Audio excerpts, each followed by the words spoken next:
jalan meninggalkan Tuhan Yesus. Tidak sedikit orang di tengah jalan memilih jalannya sendiri. Entah mungkin ya karena doanya barangkali belum dijawab Tuhan, atau mungkin ada pergumulan atau hal-hal yang lain. Tetapi saudaraku, itu jangan menjadi masalah bagi kita atau mempengaruhi hidup kita. Saudara, banyak orang juga bisa jatuh, besok bisa bangkit. Misalnya kita lihat Daud itu sebenarnya kalau kita pikir bukan orang baik. Daud itu justru membunuh panglimanya oleh karena perempuan Betseba ya. Kita lihat misalnya Abraham, dia juga menipu. Dia bilang istrinya bukan istrinya, dia saudaranya. Ya, kita lihat juga Ishak juga seperti itu. Tetapi saudaraku, Tuhan itu baik. Dikala kita jatuh, Tuhan masih memberi kesempatan bagi kita untuk bangkit selagi masih ada waktu. Oleh karena itu, saudara harus paham ini. Supaya apa? Karena kadang-kadang begini saudaraku, kadang-kadang kita sibuk mengukur orang, tapi kita lupa mengukur diri sendiri. Itu maksud saya. Supaya kita berhenti mengukur orang lain, atau menjudge orang lain, menghakimi orang lain. Mungkin ketika orang itu jatuh, tapi kita langsung terus mengambil keputusan, oh itu kan karena dosanya. Saudara, saya mau ajak saudara berhenti berkata seperti itu kepada orang lain kalau mungkin ada yang jatuh. Tapi mari kita ukur diri kita, karena pertandingan sedang berlangsung. Saudara, dalam pertandingan, dalam gelanggang pertandingan, kita bisa menang, kita bisa kalah. Tergantung bagaimana stamina kita, tergantung bagaimana otot kita dalam gelanggang pertandingan. Kalau otot kita kuat, otot kita sempurna dan terlatih, pasti kita bisa menangkan pertandingan. Tetapi belum tentu juga, bisa saja lawan kita lebih kuat daripada kita. Nah, oleh karena itu saudara, kebenaran ini akan menolong kita untuk kita bisa bertindak sebagai orang percaya. Kita bertindak sebagai bait sucinya Tuhan. Nah saudara dan saya harus sadar bahwa satu hari saudara menerima Yesus sebagai Tuhan dan Juru Selamat saudara, satu hari itu saudara sudah menjadi bait sucinya Tuhan. Nah ini gereja harus paham. Ini kadang-kadang juga banyak gereja tidak mengerti. Dia sudah menjadi bait suci tapi mencemarkan hidupnya dengan hal-hal dunia ini yang masalah. Makanya kadang-kadang banyak orang gak bisa bertahan sampai akhir. Nah oleh karena itu, saudaraku, mari kita baca ayat ini. Mungkin kita baca saja sampai 2-nya supaya agak lengkap sedikit. Kalau ayat 2 saya tidak akan bahas begitu mendalam, karena itu berbicara tentang Zakaria, tentang Yehezkiel, saudaraku. Bahkan mungkin ada saksi yang lain tentang Daniel. Tapi kita akan lihat bagaimana tentang pengukuran ini. 3, 2, ya. Kemudian diberikanlah kepadaku sebatang bulu seperti tongkat pengukur rupanya, dengan kata-kata yang berikut, bangunlah dan ukurlah bait suci Elohim dan mesbah dan mereka yang beribadah di dalamnya. Nah saudara, ini di alam roh, Yohanes mendapat perintah dari malaikat Tuhan ketika dia waktu itu dibuang di Pulau Patmos. Ya, seorang murid yang paling dikasihi Tuhan Yesus. Maka dia diberi satu tanggung jawab pada ketika itu. Dia katakan, hei Yohanes, bangunlah dan ukurlah bait suci Elohim itu dan mesbah dan mereka yang beribadah di dalamnya. Nah saudaraku, apa maksudnya ini? Nah, ini kita harus ngerti. Nah, bait suci yang seperti apa? Bait Elohim yang seperti apa? Mesbah yang seperti apa? Orang yang beribadah seperti apa yang masuk dalam ukuran? Nah ini saudara harus paham. Ya, jadi saudara bisa ikuti. Yang seperti apa? Gereja yang seperti apa yang masuk ukuran Tuhan? Apakah semua gereja masuk dalam ukuran Tuhan? Saya katakan tidak. Boleh saya beda pendapat mungkin para teolog yang lain. Tapi Alkitab kita tidak mengajarkan demikian. Siapa orang yang masuk dalam ukuran itu? Nah ini saudara harus belajar bersama-sama dengan saya, mungkin dengan hamba-hamba yang lain. Tapi jangan terprovokasi dengan pengajaran yang tidak pas, yang tidak sesuai dengan Alkitab. Saudara harus membentengi diri saudara dari pengaruh di luar. Mungkin di luar sana lebih banyak menganut, katakanlah, ya saya tidak mengatakan sesat, menganut mungkin paham-paham yang lebih banyak filosofinya daripada Alkitabnya. Saudara harus bisa berdiri sendiri sekalipun saudara sendirian. Ini saudara harus pegang ini kita harus pegang. Di luar sana ada banyak orang. Contoh misalnya, kenapa baptisan sampai hari ini banyak orang ribut? Alkitab kita nggak pernah mengajarkan ada baptisan persikut. Orang dibaptis itu percaya dulu baru dibaptis. Tapi banyak jutaan di luar sana, orang dibaptis belum percaya. Nah sekarang kita mau ikut mana? Ikut Alkitab atau ikut yang banyak itu? Ini menentukan supaya kita masuk ukuran. Ribut. Bicara uang lagi, ribut lagi. Dasar pelit. Ya kan? Kalau sudah uang, bicara uang, wah langsung ribut. Gak tahu kadang-kadang korbannya sama gereja, gak tahu kita seperti apa. Nah, apa itu kita ikuti? Nah ini saudaraku, sekali lagi supaya kita menjadi gereja yang masuk ukuran, maka satu, saudara bisa catat dalam hatimu. Nanti suatu ketika kita punya alat lah ya. Namamu harus terdaftar dalam kitab kehidupan. Bukan terdaftar di organisasi gereja A, B, dan C, tapi terdaftar dalam kitab kehidupan. Itulah yang akan masuk ukurannya Tuhan. Itulah yang masuk ukuran ini. Siapa? Karena bait suci itu saudara dan saya, bukan gedung. Mari pahami. Bait suci itu adalah saudara dan saya yang nama saudara terdaftar di kitab kehidupan. Itulah bait suci. Itu makanya kenapa sering saya ingatkan, jangan bermain-main dengan dunia ini. Jangan cemarkan dirimu dengan dunia ini, karena saudara dan saya bait suci. Jadi yang pertama tadi apa? Nama kita terdaftar dalam kitab kehidupan. Oleh karena saudara harus cek, apakah namamu sudah terdaftar dalam kitab kehidupan atau belum? Jangan-jangan hanya terdaftar di gereja. Itu yang dikatakan apa? Matius. Bukan setiap orang yang berseru-seru kepadaku, Tuhan, Tuhan, Tuhan, yang masuk dalam kerajaan surga, melainkan orang yang melakukan kehendakku. Kehendak Tuhan apa? Pertama, nama kita harus terdaftar dalam kitab kehidupan. Karena kalau nama kita tidak terdaftar, nanti kita akan dibuang, akan ditolak. Masa iya? Iya. Saudara, kemarin lihat Wahyu 20:15 ya. Jadi kita harus punya dasar. Harus punya dasar. Jadi tidak hanya omong-omong. Jadi iman kita harus punya dasar. Oke, udah ketemu? Wahyu 20:16. Apa? Ada yang bisa baca? Bisa? Dan setiap orang yang tidak ditemukan namanya tertulis di dalam kitab kehidupan itu, dia dilemparkan ke dalam lautan api. Kemana? Api. Bukan ke pasar sendiri kan? Bukan ke jalan rano kan? Ke lautan api. Nah ini saudaraku, gereja harus ngerti ini. Setiap pribadi yang mengaku dia percaya Yesus harus tahu apakah namanya terdaftar dalam kitab kehidupan. Saudaraku, saya bertakut menyampaikan kebenaran benar. Karena saya juga sering bertanya, Tuhan, apakah namaku sudah terdaftar dalam kitab kehidupan? Kadang-kadang harus sampai menangis. Tuhan, jangan sampai yang terhilang oleh karena dunia ini. Jangan sampai yang terbuang oleh karena nafsu dunia ini. Tolong ya Tuhan. Kenapa? Dikatakan ke lautan hati loh. Bukan lautan Samudra Hindia, bukan lautan Selat Malaka, bukan lautan Selat Sunda, bukan. Tapi lautan api. Yang dikatakan Alkitab berkata yang tidak akan pernah padam selama-lamanya. Jadi kalau ada orang Kristen tidak menggigil, tidak bertobat dengan ini, saya katakan dia bukan pengikut Yesus sejati. Harusnya pengikut Yesus sejati ketika dia tahu ini, dia harus semakin menggigil, semakin ketakutan karena ada api yang sedang menanti. Sayang sekali kalau ada orang Kristen pertobatannya tomat. Tahu tomat? Tahu tomat? Tahu? Enak? Enak ya? Sambal ikan teri kan? Tapi tobat yang saya maksud bukan itu. Tobat hari ini sebentar lagi kumat. Tobat sebentar lagi kumat. Tobat sebentar lagi kumat. Ya kan? Bukan itu.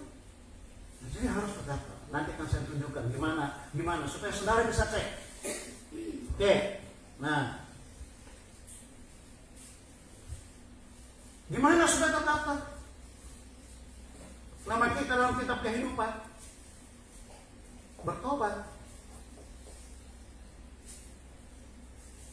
Bertobat. Kadang-kadang terlalu gampang. Oh, bertobat sudah, kalau sudah lahir baru dia sudah selesai. Enggak. Bertobat itu, bertobat sejati itu, ingat saudaraku, bertobat sejati harus disertai penangkalan diri dan pikul salib. Baru itu bertobat sejati. Camkan baik-baik. Bertobat sejati harus dilengkapi penangkalan diri dan pikul salib setiap hari. Itulah bertobat sejati. Jangan terlalu mudah, dengar orang Pentakosta, orang karismatik. Dengarkan baik-baik. Bertobat itu yang sejati itu disertai penangkalan diri dan pikul salib setiap hari. Itulah bertobat sejati. Menyangkal diri terhadap pengaruh-pengaruh dosa dunia ini. Rela menderita demi kebenaran. Itulah pikul salib.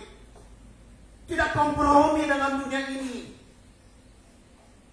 Tidak terpengaruh dengan dunia ini. Sekalipun kita sendirian, di luar sana ada banyak orang. Mungkin mereka kaya raya, makmur, diberkati Tuhan, sehat-sehat. Ya mungkin kita ada apa? Ada kesusahan, kesulitan.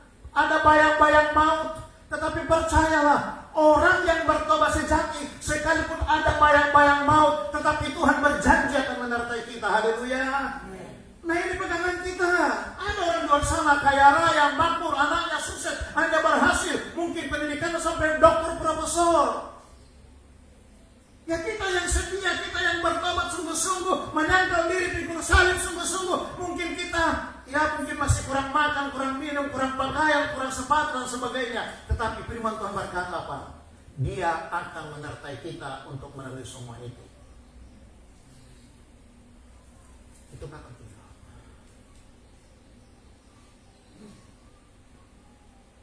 Nah bagaimana supaya lepas daftar? Sepertinya saya nggak perlu ulang lagi sebenarnya ini, tetapi saya tidak apa-apa. Saya akan coba ulang lagi.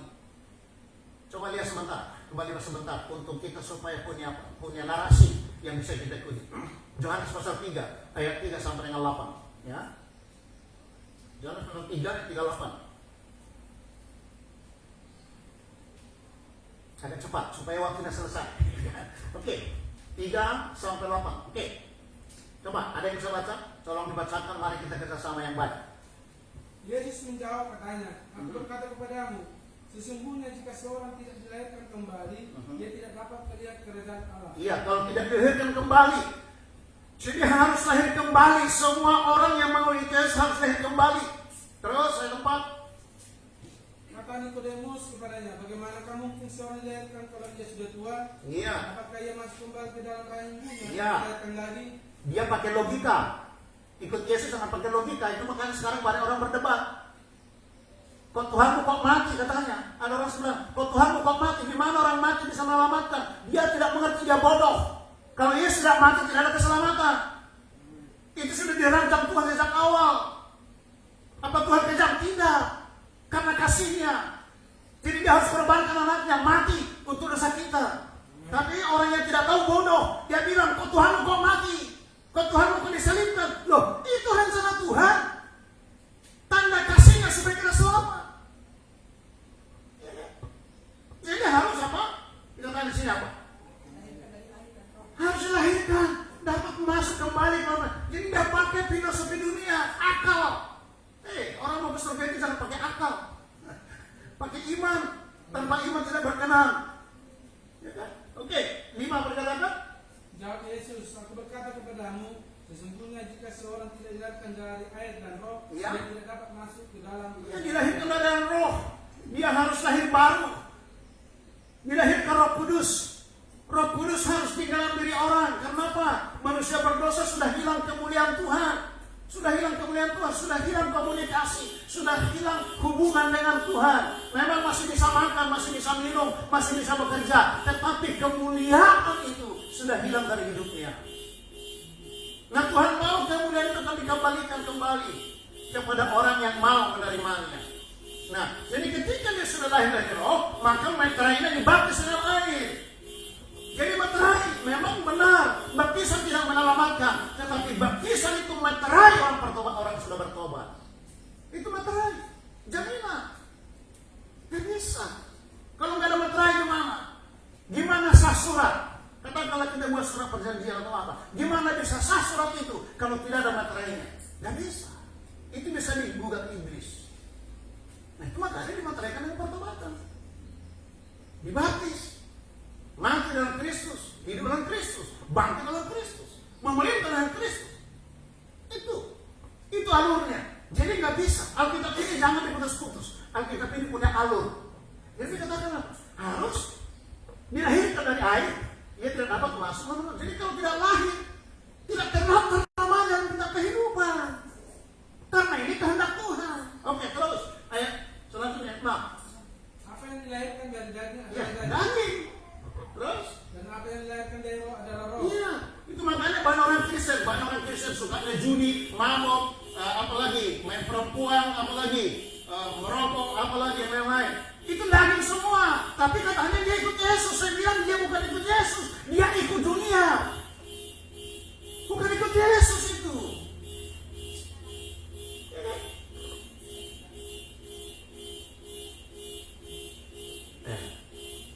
Kalau tidak laku memindah kasih sematu, kan nggak apa-apa. Serahkan aja besok BPKB yang selesai tanya.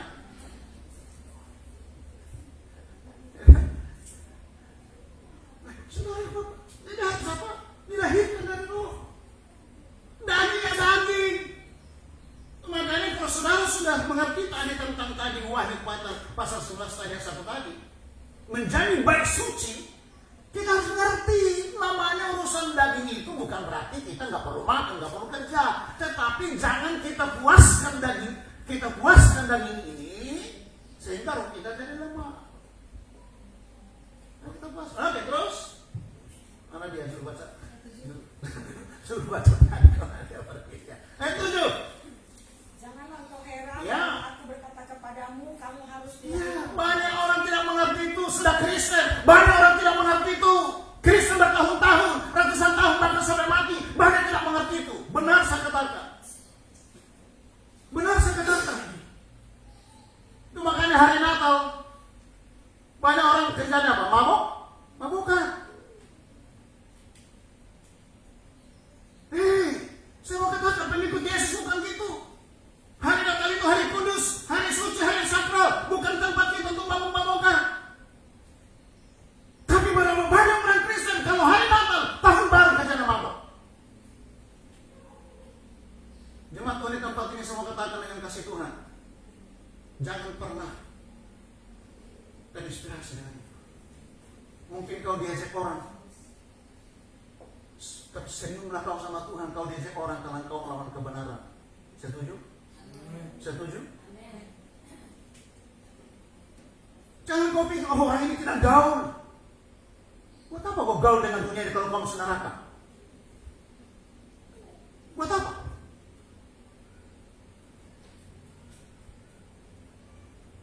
Kadang-kadang saya pribadi sedih, saudara. Benar. Kalau saya lihat kehidupan yang mengaku orang Kristen, kadang-kadang saya sedih dan marah. Banyak orang Kristen menghina Tuhan. Mulutnya memuji Tuhan, tapi hatinya jauh daripada Tuhan. Mulutnya memuji Tuhan, tapi ada kesalahan manusia yang dilakukan. Kadang-kadang hati sakit, benar.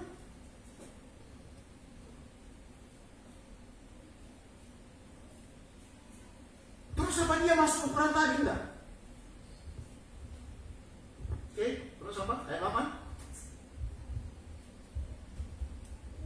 Angin bertiup kemana ia mau, Iya. dan engkau mendengar bunyinya. Iya. Tetapi engkau tidak tahu dari mana ia datang atau kemana ia pergi. Demikianlah halnya dengan tiap-tiap orang yang lahir dari roh. Iya. Begitu, kita tahu ini kok angin datang dari sana. Apa tahu kita kemana akhirnya? Ada yang tahu? Nggak tahu. Begitulah kita dalam roh. Yang penting bagian kita taati Tuhan. Bilang sama kiri kananmu, taati Tuhan. Itu aja. Kita nggak tahu gimana prosesnya Tuhan. Kita lihat, angin dari sana datang ya. Angin barat kita bilang. Kan kita bilang sering angin barat. Ya kita nggak tahu entah nanti dia ke selatan, entah ke timur. Tapi dia datang dari sana. Begitulah kita di hadapan Roh Kudus. Begitulah kita di hadapan Tuhan. Tapi ada banyak orang pakai logika. Masa iya? Ya udah, itu nggak usah pusing lah.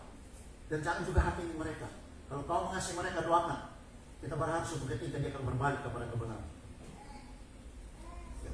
Kita nggak tahu kita kemana dia pergi.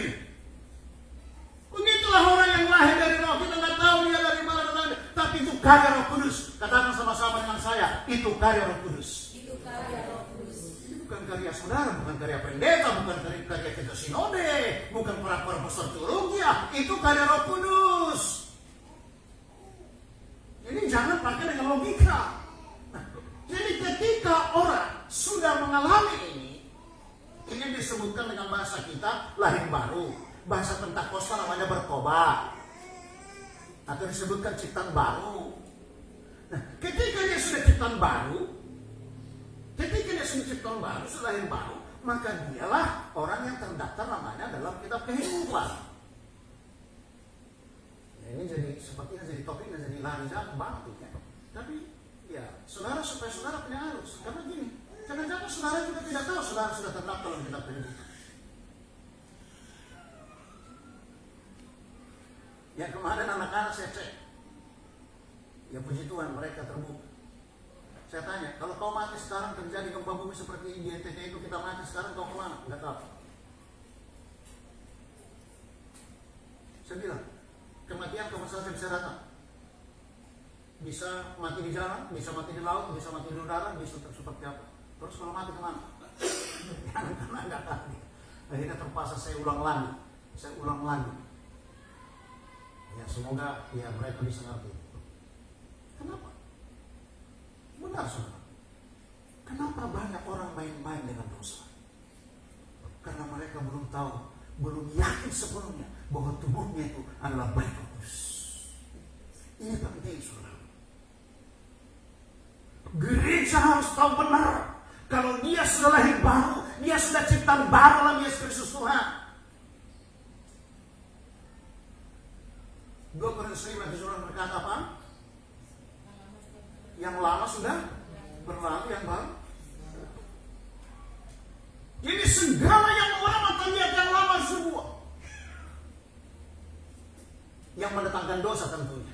Dan dia yang mendatangkan dosa. Kalau tidak mendatangkan dosa, kenapa harus berubah? Kalau itu membuat iman kita terbangun, kenapa tidak? Misalnya dulu dia pemain musik di kafe misalnya. Pemain musik di kafe, pemain drum, pemain gitar di kafe. Dia bertobat. Terus dia pakai musik itu untuk memuliakan Tuhan. Dibaik Tuhan. Apa salah? Tidak salah dong. Justru mantap. Kenapa? Minggu lalu kita belajar. Roma 11 ayat 3 kan? Dari dia, maksudnya?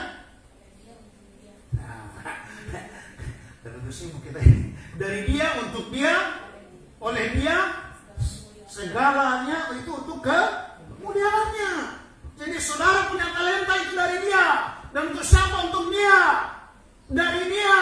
Akhirnya apa? Endingnya apa? Untuk kemuliaannya. Jadi kalau saudara dikasih Tuhan talenta, saudara tidak pakai itu untuk memuliakan Tuhan, saudara berdosa di hadapan Tuhan. Makanya saya bilang gereja harus benar-benar gereja Tuhan. Jangan gereja dunia. Dia punya talenta, tapi dia tidak pakai memuliakan Tuhan. Talenta yang Tuhan berikan untuk dia, bagi dia, untuk kemuliaannya. Kemarin kami cerita dengan seorang hamba Tuhan. Apa kemarin? Wis betul. Apa? Wis dagang. Nah, orang Arab pasti tahu wis dagang kan? Apa itu wis dagang? Dipakai orang untuk pakai orang untuk menyembah berhala. Itu pakaian orang Hindu. Jadi orang-orang mati ditutupkan lagi. Dan orang mau kesurupan pakai itu. Pakai wis dagang itu. Sedih kan? Itu orang kita taruh. Orang tobat dan lagi. Coba bayangkan orang pakai itu. Besok dia bikin puji-pujian di gereja. Tapi kemarin dia di pesta itu pakai itu.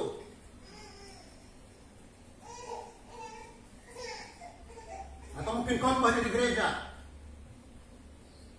Sampaikan firman Tuhan. Tapi kemarin dia berhubungan dengan itu. Nah, ini saudara kita harus ngerti. Jadi nama kita harus tertata. Itu pertama. Nah yang kedua, supaya masuk ukuran tadi, kita lanjut ini. Saya harap saudara jangan lapar dulu, lapar firman Tuhan aja, ya kan? Yang kedua, Saudara harus menang. Makanya minggu lalu kita belajar apa? Yang menang sampai akhir. Harus menang. Nah, gimana supaya menang? Ingat, pikul salib sangkal diri. Hanya itu aja rumusnya, nggak jauh-jauh rumusnya. Nggak jauh-jauh. Pikul salib sangkal diri, udah. Kalau mau menang itu aja. Nggak usah pikir banyak-banyak.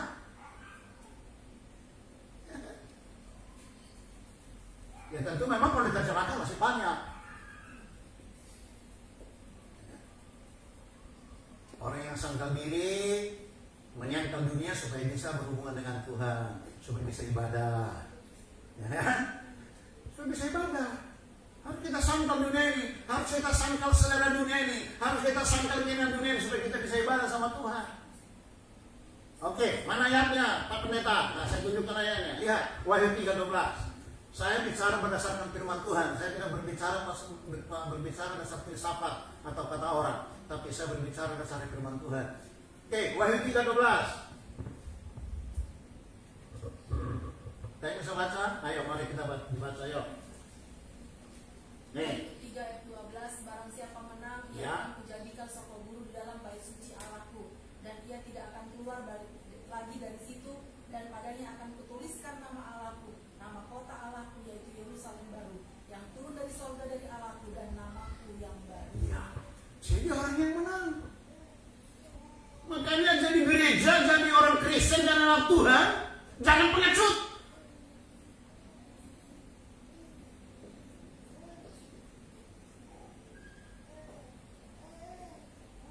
Kalahkan sistem dunia ini dengan kebenaran.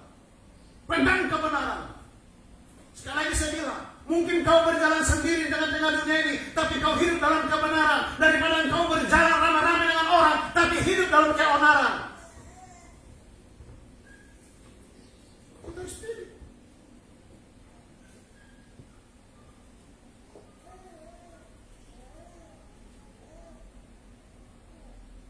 Kita harus mau.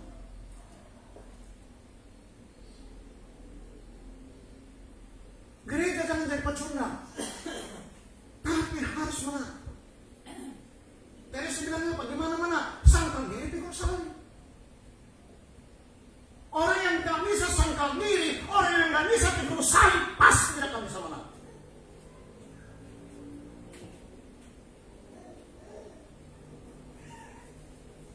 Makanya harus pikul salib.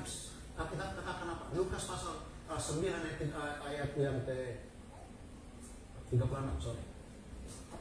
Saya akan cari. Ada salahnya. Lukas pasal 9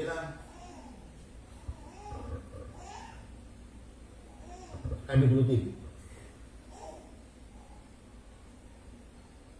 Iya, betul. Lukas pasal 23.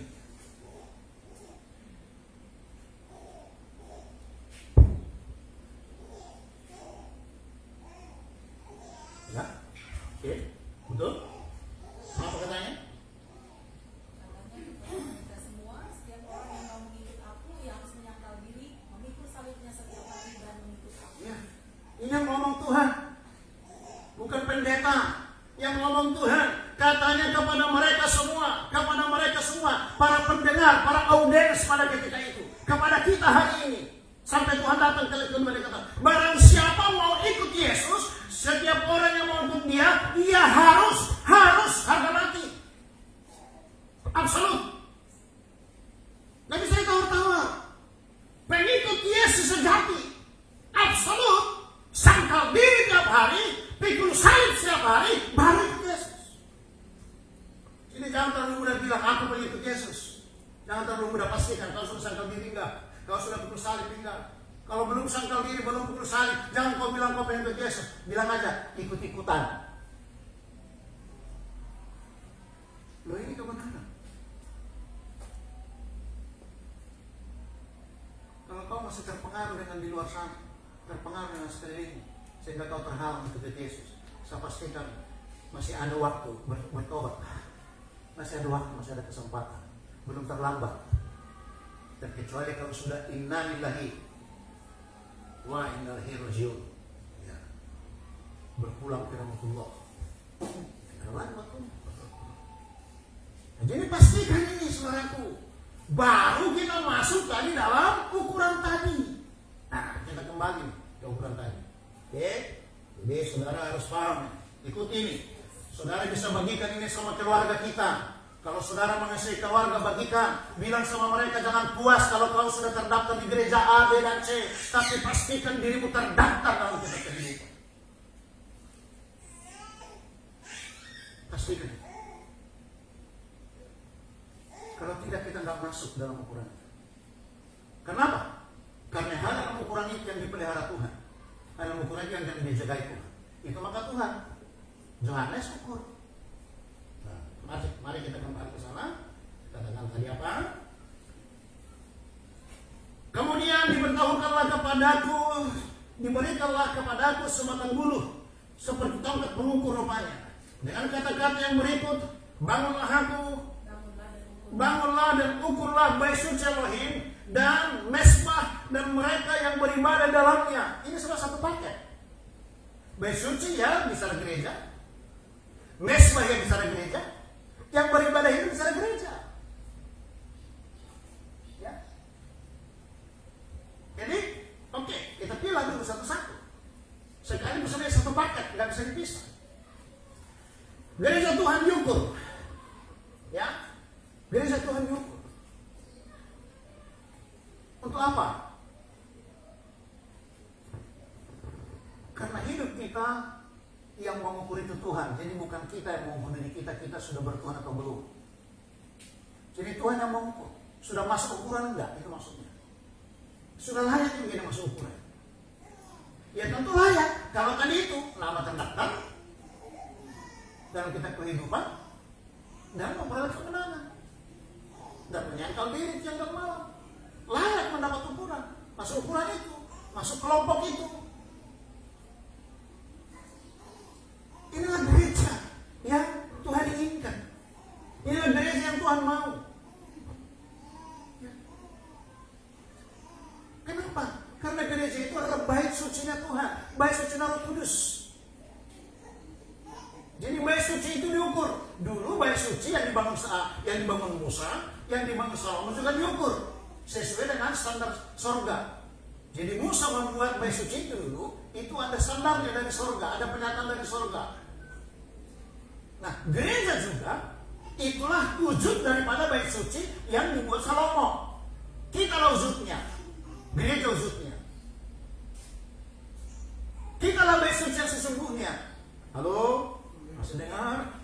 Kita bait suci yang sesungguhnya. Bukan ini, bukan gedung ini.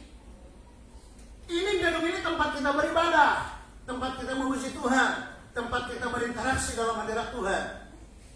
Tapi bukan berarti ini juga kita nodai dengan hal yang lain, bukan juga gitu. Tapi bait suci sesungguhnya kita. Oke, masa iya? Nah, lihat saudaraku, mari lihat sebentar. Mari lihat 1 Korintus 3:16. 1 Korintus 3:16 ya. Itu supaya kita membangun diri kita. Saya tidak tahu kapan Tuhan datang, kapan Tuhan jauh, kapan juga memanggil kita secara pribadi-pribadi atau secara universal. Tapi kita harus mempersiapkan diri, saudaraku. Saya bilang ini sudah akhir daripada akhir zaman. Sudah waktunya kita tidak lagi berbicara hanya sekedar seremonial, bukan. Tapi ini sudah waktunya kita memastikan diri kita bahwa kita pengikut Yesus sejati. Coba 1 Korintus 3:16. Oke, ada yang bisa baca?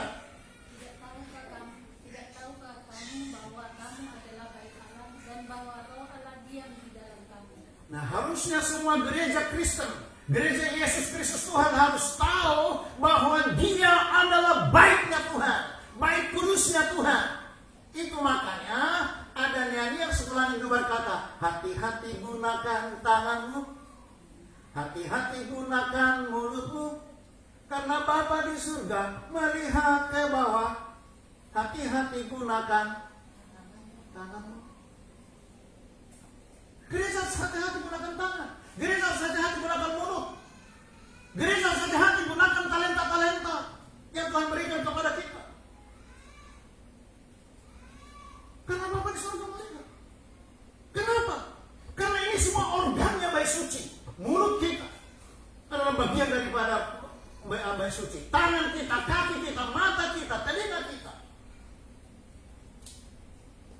sama kita, orang-orang muda seringkali saya katakan, jangan sekali-kali kau nonton film porno, nanti matamu dicungkil, sehingga kau nanti tidak punya mata masuk surga. Kenapa? Karena mata kita dipakai Tuhan untuk melihat kemuliaan Tuhan, bukan melihat hal-hal yang porno-porno, bukan melihat hal-hal yang najis. Orang-orang muda, dengarkan itu. Jangan sekali-kali kau buka-buka film-film porno di HP.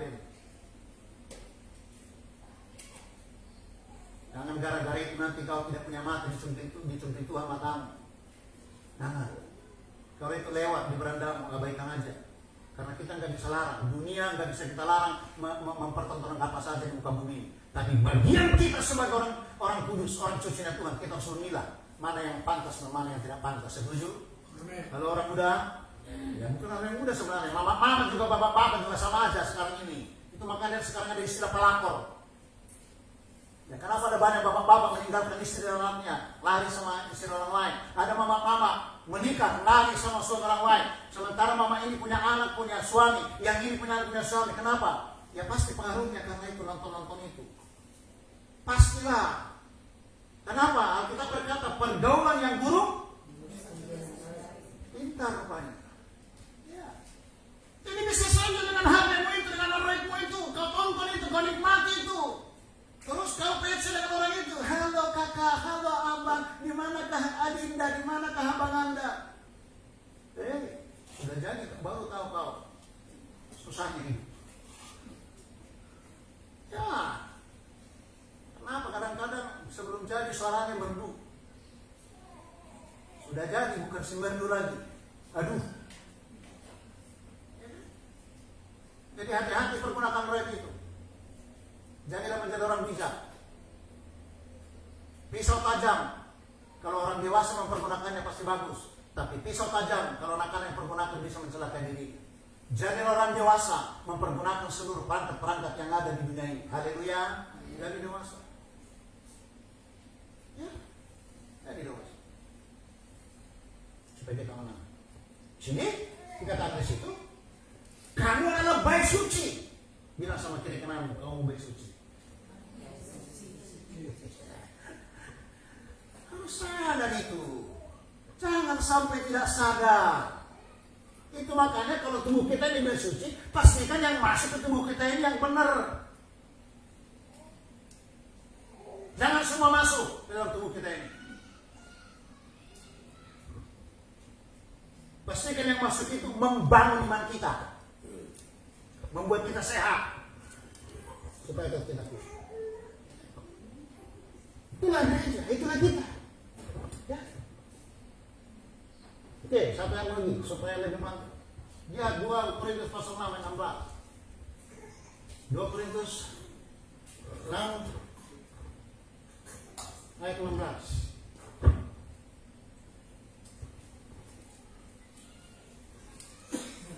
Agak cepat supaya kita selesai. Sudah setengah 10. Oke. 2 Korintus 6 ayat 16 apa?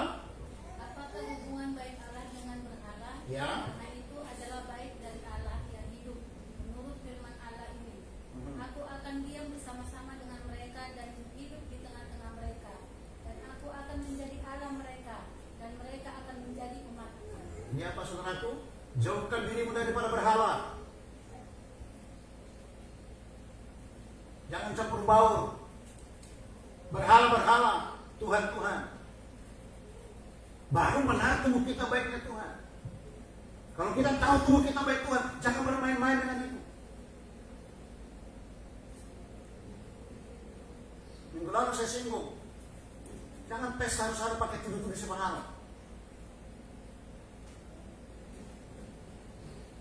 Berpesta dalam rohani, berpesta dalam roh. Hari Jumat saya diundang mantan anak rohani saya dari kami. Kami diundang, dia menikahkan anak. Saya bilang, pestanya seperti apa? Kita sudah selesai Pak. Apa yang Bapak bagikan itu sudah selesai. Selesai gimana? Kita hanya resepsi, memberkatan di Jambur Karo dan di sini juga resepsi. Oke, saya datang.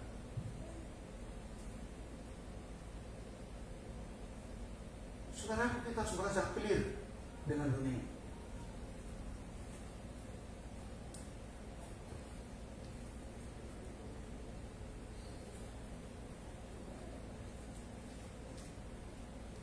banyak orang bermain-main. Tapi ingat kita yang berkata, bukan saya yang bilang. Coba baca ayat 15 dari 15 sudah clear. Nih, coba dibaca. Kesamaan apakah yang terdapat antara Kristus dan Belial? Belial itu berhala. Apakah bagian bersama orang-orang percaya dengan orang-orang yang tak percaya? Clear.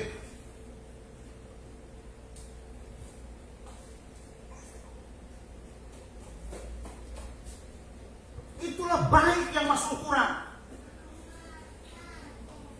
Kalau dia tidak keluar dari sini, dia tidak masuk ukuran.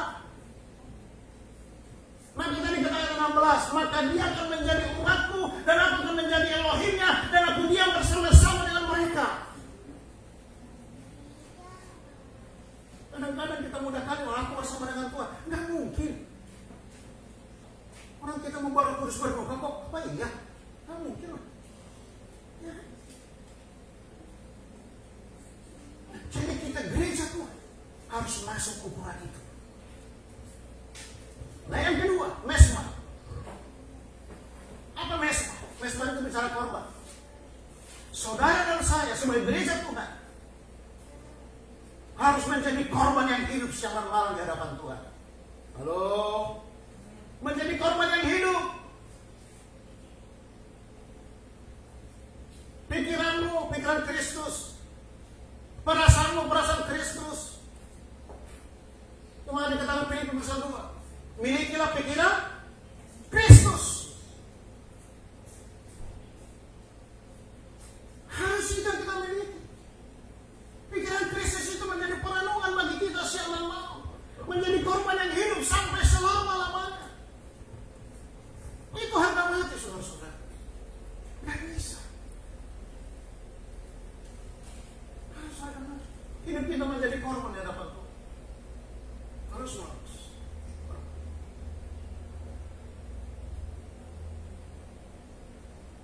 Itu kan yang sekedar kita ya memuji Tuhan dan selesai.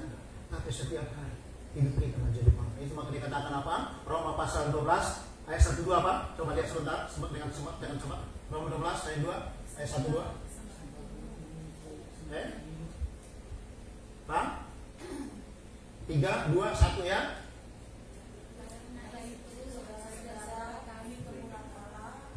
Sebentar, ulang lagi. Pembacaannya seperti itu. Waktu kami TK dulu, masih TK kami itu enggak gitu bacanya, masih TK besar. Coba ulang, 3, 2, 1 ya. Karena itu saudara-saudara, demi kemuliaan Allah, aku menasihatkan kamu supaya kamu mempersembahkan tubuhmu sebagai persembahan yang hidup, yang kudus dan yang berkenan kepada Allah. Itulah gereja yang sesungguhnya. Halo. Itulah gereja yang sesungguhnya, mempersembahkan tubuhnya siang dan malam kepada Tuhan. Jangan bilang gereja kalau hidupnya tidak begitu. Itu gereja-gerejaan. Paulus bilang apa? Karena itu saudara-saudara, demi kemurahan Elohim, aku menasihatkan kamu supaya kamu mempersembahkan tubuhmu sebagai persembahan yang hidup, yang kudus dan yang berkenan kepada Elohim. Itulah ibadah yang sejati. Ini yang masuk ukuran. Di luar itu tidak masuk ukuran. Saudara masuk ukuran, pastikan.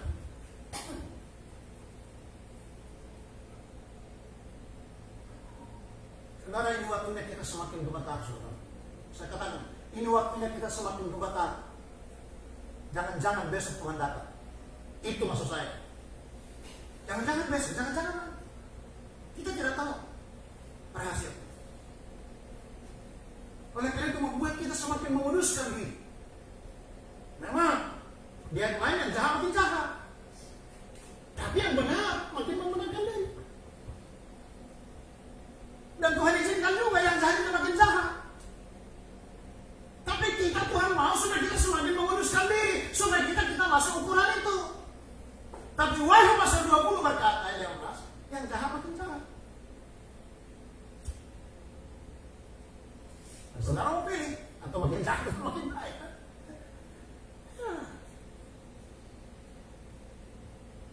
Kita harus pilih. Nah yang terakhir, kita katakan tadi apa? Wahyu pasal 11 tadi katakan apa? Ukurlah semua orang yang beribadah di dalamnya. Tadi saya singgung itu satu paket, nggak bisa dipisah. Tapi pastilah, kalau dia baik suci pasti ada ibadah. Kalau dia meslah pasti ada ibadah, ada korban. Tapi Tuhan perjelas bahwa orang yang masuk mereka adalah orang yang beribadah kepada Tuhan siang dan malam. Itulah yang masuk ukuran. Ya. Jadi dikatakan apa? Bangunlah dan ukurlah bait suci Elohim dan mesbah dan mereka yang beribadah dalam. Orang yang beribadah. Rujukannya apa? Kolose pasal 3. Kalau kita lihat rujukannya Kolose pasal 3 ayat 17 dan 23. Ini rujukannya. Jadi kalau orang tidak beribadah, dia nggak masuk ukuran. Oke, bisa kita baca sama-sama yuk, supaya kita berdoa, ya. Oke. 3, 2, 1 ya. Dan segala sesuatu yang kamu lakukan, perkataan, perbuatan, lakukanlah semuanya itu dalam nama Tuhan sambil mengucap syukur oleh Dia kepada Elohim Bapa kita. Perhatikan baik-baik. Dan segala sesuatu yang kamu lakukan dengan apa? Perkataan. Perkataanmu jaga. Mulut kita harus kita jaga. Amsal berkata, dengan ucapanmu kau dihukum, dengan ucapanmu kau dibenarkan. Jadi mulut ini harus dijaga. Gereja harus menjaga mulut. Jangan bocor. Jangan asal ngomong. Mulut ini. Kembali dari sekolah minggu tadi. Hati-hati gunakan mulutmu. Hati-hati gunakan mulutmu. Karena Bapa di surga melihat ke bawah. Hati-hati gunakan mulutmu. Jadi yang masuk ke mulut ini pun juga jaga juga. Jangan uang haram masukkan ke mulut ini. Uang tipuan, uang korupsi. Orang yang korupsi itu lihat aja nanti. Mulutnya itu akan dijarum Tuhan di neraka. Dijarum. Kenapa? Karena mulutnya tidak benar. Uang rakyat, orang yang rakyat yang susah payah mencari duit, bertahan hujan, bertahan panas, mereka korupsi. Mereka enak-enak ganti-ganti mobil, ganti-ganti hotel, ganti-ganti rumah. Tapi rakyat negeri ini bertahan panas, bertahan hujan, pajaknya terus ikut. Tapi mereka enak menguruskan orang lain. Itulah yang kena rasa yang begitu. 270 sekian di tanah kawin. Maka sekarang ada yang tidak sadar-sadar dalam segala mana, karena syaratnya sudah kena. Tidak ada yang bertanggung jawab. Itu gara-gara mulut itu. Asal ngomong. Kemarin di itu, dari itu di kamar, kenapa yang kemarin? Jadi hati-hati gunakan. Terus apa lagi? Perbuatanmu gimana? Perbuatanmu selaras enggak dengan firman Tuhan? Perbuatanku selaras enggak? Jangan hanya ngomong. Kita bilang kita bertobat, tapi perbuatan kita enggak bertobat, enggak boleh. Karakter kita harus memiliki karakter ilahi, harus dibangun terus-menerus. Memang enggak jadi satu hari, harus dibangun terus-menerus. Apalagi kelakuan, perbuatan, perkataan. Nah, tuh di pasal yang sama, sebenarnya kita ada dua ayat yang muncul dalam pasal yang sama, itu penting. Pahami itu. Kalau kita belajar ilmu teologi, kalau ada dua ayat, 3 ayat dalam satu pasal atau dalam satu kitab itu perlu diperhatikan, perlu serius akan itu. Berarti Tuhan sangat-sangat menekankan itu, saudara. Mari pahami itu. Ya, kita yang belajar ilmu teologi mengerti itu. Ya. Baik, coba lihat ada 23 lagi. Apa dikatakan? 3, 2, 1 ya. Apapun juga ya. Buat apa? Ya. Jadi perbuat seperti Tuhan. Kau yang kerja, lakukan yang seperti Tuhan. Nggak sungguh-sungguh. Itu bicara juga etos kerja. Kita anak Tuhan. Mungkin kita kerja sama orang kafir. Kita diperlakukan tidak baik. Ingat etos kita sebagai anak Tuhan. Lakukan seperti Tuhan. Itu kebenaran. Jadi segala sesuatu. Ibu-ibu, kau cuci piring, lakukan itu. Jangan kau bersungguh. Kau berumah, lakukan untuk Tuhan, jangan kau bersungguh.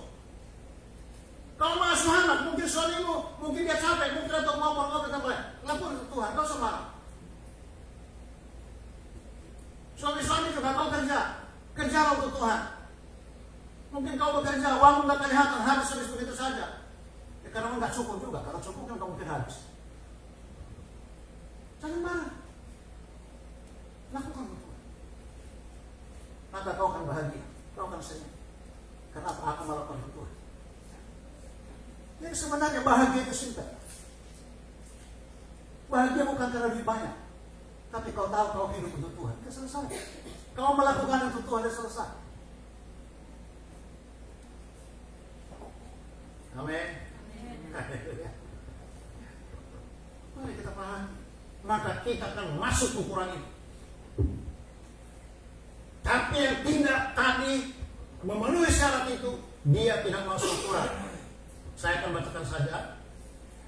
Teman musik boleh masuk ke depan. Ya. Ayat 2 dikatakan apa?